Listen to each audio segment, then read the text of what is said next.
6월 초요. 민영화는요. 부푼 마음으로 조선의 요구를 협상할 수 있는 사람 드디어 만나게 됩니다. 이 사람을 만나면서 본격적인 협상이 시작되는 거예요. 어떤 사람일까요? 바로 이 사람입니다.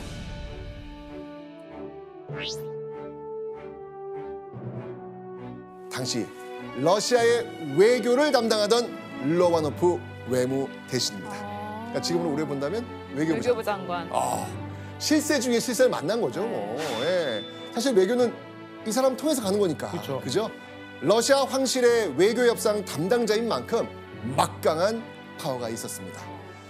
자, 그런 로마노프 장관과 한자리에 마주 앉은 민영환 특명전권공사. 조선의 외교 특사와 러시아의 외무 대신이 실무 협상에 돌입한 겁니다. 자, 이제부터 어떤 조항을 내밀었는지 내용 보시겠습니다. 제가 알려드릴게요. 자, 조선 군대가 신뢰할 만한 병력으로 훈련될 때까지 국왕 보호를 위한 경비병을 제공한다. 러시아 군사 교관을 제공한다. 당시 러시아 공사관에 있던 이 고종의 가장 큰 바람은요, 자신의 궁으로 돌아가는 거였습니다. 민영화는요, 무엇보다도 군사적인 지원을 원했습니다. 자, 여기 지금 이제 독립신문이 있는데요. 당시 조선이 러시아 군대를 어떻게 생각하고 있는지 엿볼 수 있습니다. 자, 한번 볼까요? 아라사, 즉 러시아 육군과 해군은 세계의 매우 엄한 법률을 군중에서 쓰는 거로 이런 학교에서 교육한 사관들이 조선 군사를 조련하거든 조선 군사도 휴모가 그렇게 속히 되기를 바란다. 조선군이 러시아군과 같이 엄격한 체계와 강인함을 가지길 바라고 있었던 겁니다. 자, 조선의 요구는 또 있었습니다. 나머지 조항 한번 보겠습니다. 고문관을 제공한다. 국왕 측근에서 국내부를 위한 고문 1명, 내각 고문 1명, 광산과 철도 고문 1명 등이다. 4번, 조선과 러시아 두 나라의 이익이 되는 전신선의 연결, 즉 전신 문제 전문가 1명을 제공한다. 자, 그러니까 군사적인 도움과 함께 조선은 근대화를 위한 각 분야 전문가 파견도 원했던 겁니다. 그리고 마지막으로 일본에서 벗어나기 위해 아주 중요한 제안을 합니다.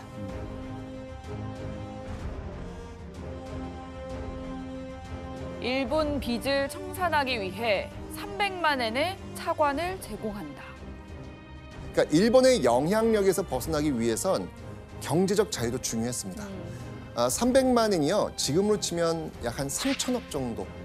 3천억? 네, 3천억 정도 되는 어마어마한 돈인데 우리나라 당시에 예산이 1년 예산이 500엔에서 600엔 사이밖에 안 돼요. 그러니까 국가 예산의 반을 지금 얘기를 하고 있는 거죠. 엄청난 건데 고종은요. 일본이 억지로 지게 한 이 빚을 빨리 갚으려고 러시아에 돈을 좀 빌려달라고 했던 겁니다. 좀 어찌 보면 좀 갑자기 찾아와서 좀 과한 부탁을 했는데 그쪽에서 뭔가 받아들이려면 우리도 뭔가를 해줘야 되는 건지 어떻게 오고 가는 건지. 과연 이 5가지를 다 들어줄 수 있을까에 대한 의문이 있는 거죠.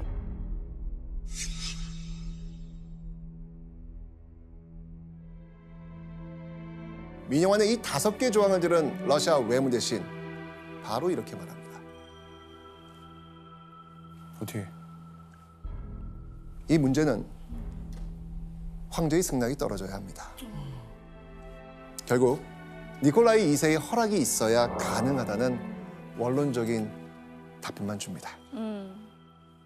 그런데 황제의 명령이 있어야 된다고요? 그럼 황제를 다시 만나게 해주십시오. 라고 이야기를 합니다. 황제의 만남은요, 바로 그 다음 날 이루어지게 됩니다. 너무 다행인 거야, 이게 진짜. 다행이다. 아, 정말 이게 그 간절한 마음이 지금 통하고 있나? 뭐 이런 생각이 들 정도입니다.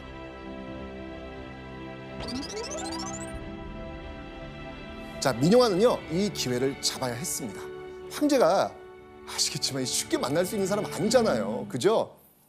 그래서 민영환은요, 간절함을 담아 이렇게 말합니다. 조선인이 바라는 것은 안정된 정부입니다. 조선인은 지난 3년 동안 생명과 재산의 안정감을 느껴본 적이 단 하루도 없었습니다. 지금 조선이 안정된 정부를 가질 수 있게 된 것은 러시아의 힘이 있기 때문입니다.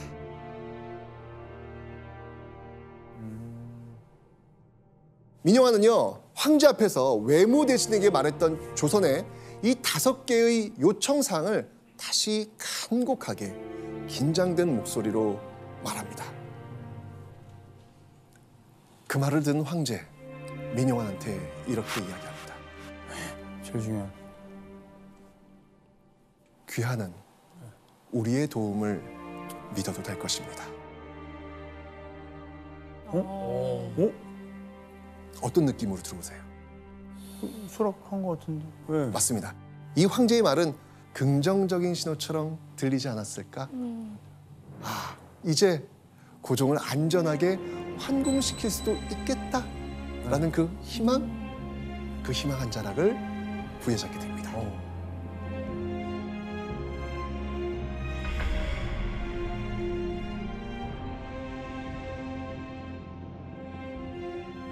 하지만 이런 말이 중요한 건 아니었죠. 희망 섞인 말도 결국 뭐가 있어야 됩니까? 문서. 문서화. 그죠. 문서. 사인하고 이거 도장 받아야죠. 찍어야죠. 지장 받아야죠. 그럼요. 자, 요구사항을 전달했으니까 이제 러시아로부터 공식 답변서가 올 차례였습니다. 그런데 이 몇 날 며칠을 기다려도 러시아가 답변서를 보내주질 않아요.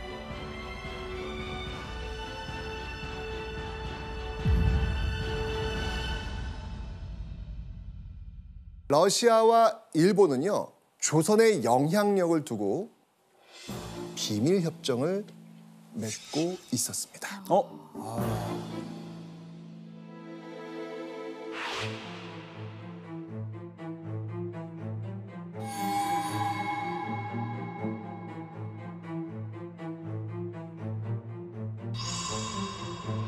이거 진짜 이 협정을 보면 너무 깜짝 놀랄 만한 내용들이 강대국들에 의해서 맺어집니다. 자, 여기서 한번 짚어보는 별점 체크포인트 화면으로 보시겠습니다. 모스크바 의정서. 자, 의정서라는 거는요, 나라를 대표하는 전권 위원들이 결정한 사항을 기록한 국제 간의 공식 문서를 말합니다. 모스크바 의정서는요, 러시아와 일본이 1896년 5월 모스크바에서 맺은 의정서입니다. 이 의정서는요, 비밀 조항이 있었는데 거기엔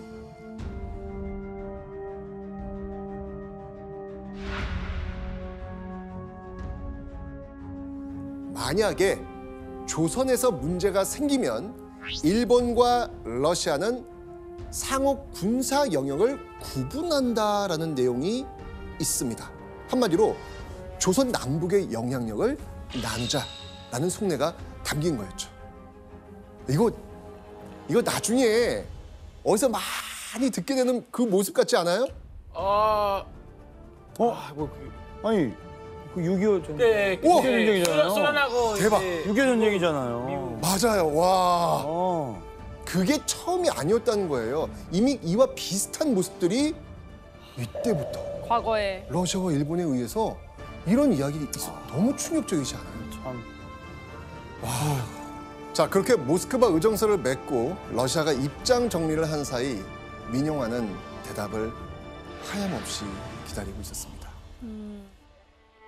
왜냐면 이걸 안 받으면 돌아갈 수가 없는 거예요.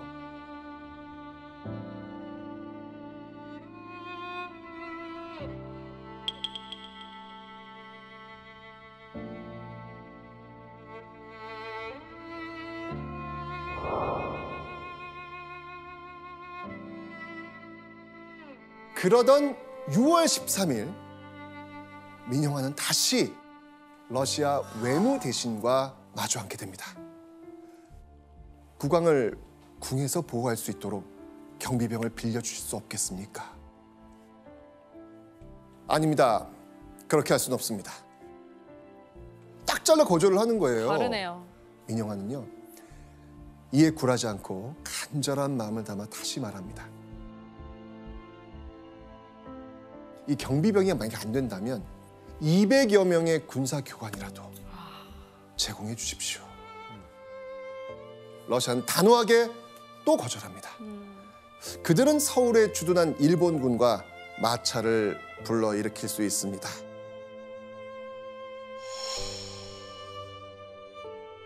측의 공식 서면 답변서가 도착합니다.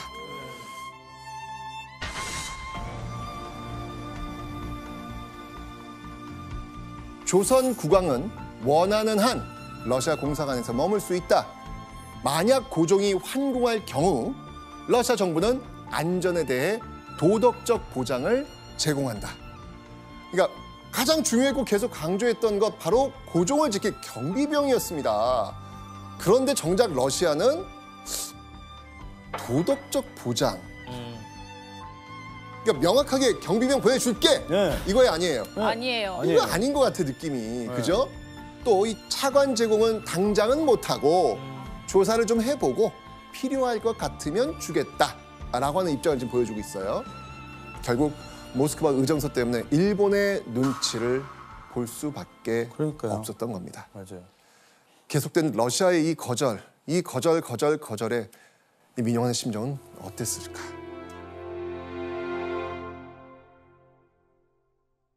민영환은 매우 낙담해 아무 데도 가지 않고 아무것도 보려고 하지 않았다. 그는 집이 떠나가라고 한숨을 쉬었다.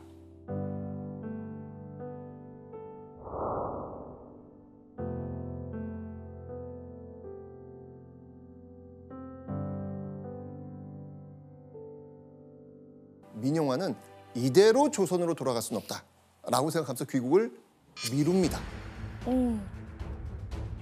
자, 그렇게 7월 14일 민영환은요 작별 인사를 빌미로 황제와 마지막으로 만납니다. 와.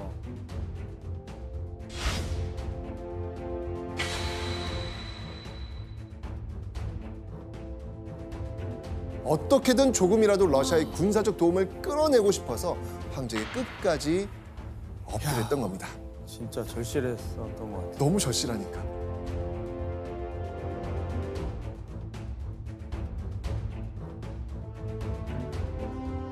황제와 이 만남 이후에요, 민영환의 노력은요 러시아 외무 대신에게도 계속됩니다. 이게 아마 이 외무 대신 아마 얘들 왜 이러니? 진짜로. 진짜로. 얘들 왜 이러니? 아마 이러지 않았을까? 이런 생각이 들어요. 계속 민영환은 계속 외교적인 어떤 그런 노력을 계속 하는 거예요. 아직도 안 가. 안 갔어요? 아직도 안 갔어요? 안 갑니다. 아직도 안 갔어요? 네, 아직도 안 갔습니다. 자, 이렇게 안 가다가 이제 드디어 8월이 됐습니다. 와, 8월 됐습니다. 네. 5월에 갔는데. 자, 이렇게 시간은 흘렀고요. 8월 13일 민영환은요 드디어 외무 대신으로부터 마지막 편지 한 통을 받습니다.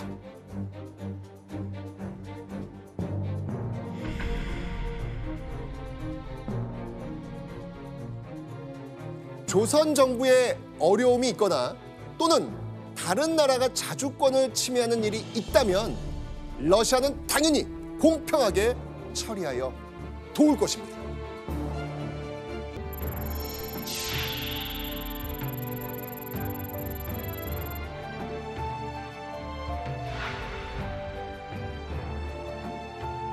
치열하고 길었던 러시아와의 외교 협상. 실제로 어떤 성과가 있었을까요? 러시아는요, 최종적으로 대령인 러시아 군사교관 단장을 포함해서 장교와 하사 14명을 조선에 파견합니다. 14명. 고종은요, 이 군사교관단을 최대로 활용해서 조선의 군대를 키우고자 했습니다. 그래서 민영환을 국방부 장관격인 군부 대신으로 임명했고요. 러시아 교관을 이용해서 궁궐 호위병을 양성할 것을 명합니다. 그 결과 조선의 군대는요, 궁궐을 경비할 만큼의 능력을 갖추게 됩니다. 와. 그리고 이 군대는 나중에 독립운동의 선봉에 서기도 하죠. 와. 이 민영환이 훈련시킨 왕의 친위대가 이제 궁궐을 어느 정도 지킬 정도가 된 거예요. 네. 그죠? 1897년 2월 고종은요 드디어 지금의 덕수궁인 경운궁으로 환궁을 합니다. 환궁 이후에 고종은요 자주 독립국으로 나아가려는 의지를 보이면서 10월 12일 대한제국을 선포하고 황제에 등극합니다.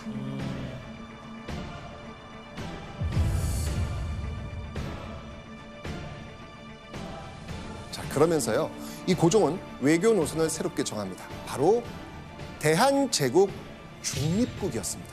외국의 분쟁이나 전쟁에 관여 안 하고 중간 입장을 지키겠다라는 걸 선언한 거죠.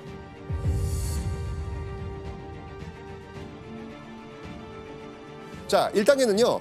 강대국들의 인정을 받는 거였습니다. 이 고종은요. 대한제국을 둘러싼 강대국들, 그러니까 미국, 일본, 러시아, 청나라와 유럽 등의 특사를 파견합니다. 그리고 이 중립국을 인정해달라고 설득을 하죠.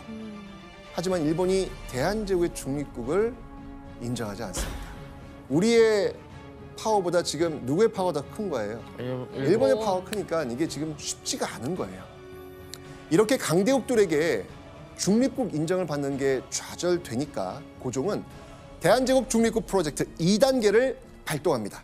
바로 국제조약에 가입함으로써 중립국으로 인정받는 거였죠. 그래서 고종은요.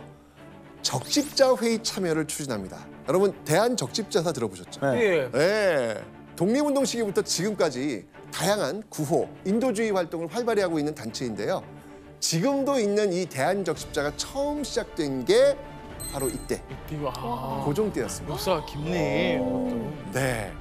국제기구의 가입은 곧 독립국으로 인정을 받는다는 의미가 있었고 혹시 전쟁이 날 경우 이 적십자의 의료 활동이 이루어지는 지역은 중립성을 인정하고 보호한다라는 내용이 있었기 때문이죠. 그러니까 보호를 받으려고 했던 겁니다. 그래서 1902년 고종은요. 적십자에 가입하겠다고 전했고요. 1년 후 제네바 협약, 일명 적십자 조약 가입에 성공합니다. 그리고 민영찬을 특사로 파견해서 적십자 관련 국제회의에 참석하게 합니다. 하여튼 이런 방법을 써서라도 독립국이자 중립국을 실현하려고 했던 것입니다.